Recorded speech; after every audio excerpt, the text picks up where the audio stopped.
નડિયાદમાં sawmill owners એસોસિએશનના one મહોત્સવ કાર્યક્રમમાં ધારાસભ્ય પંકજ દેસાઈ અકળાયા. કાર્યક્રમના એન્કરે પૂર્વ ધારાસભ્ય તરીકે સંબોધતા જ ધારાસભ્ય પંકજ દેસાઈ ગુસ્સે થયા.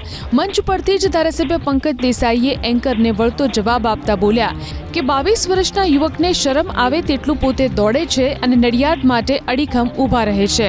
24માંથી 18 કલાક તેઓ લોકોની સેવા માટે મહેનત કરતા હોવાનો અને કોઈ પણ વ્યક્તિ તેના ઘરેથી ખાલી પાછો ન જતો હોવાનો પણ ધારાસભ્ય પંકજ દેસાઈએ દાવો કર્યો. 22 વર્ષના છોકરાને શરમ આવે ને એવું દોડું છું. બિલકુલ સાચી વાત છે.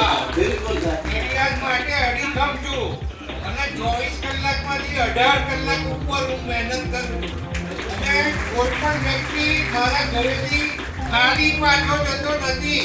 એ જે અપેક્ષા લઈને આવે ને એ પૂરી કરવાની જવાબદારી લઈને હું ચાલતો છું. માત્ર કોઈ એક ફોન કર્યો હોય ને તે ફોનનો પણ રિપ્લાય અને પરત આપવાની મારી હજુ એની એક ટેવ છે અને એના કારણે તમારા કારણે હું આટલો ચાલ્યો છું અને હજુ ચાલવાનો છું.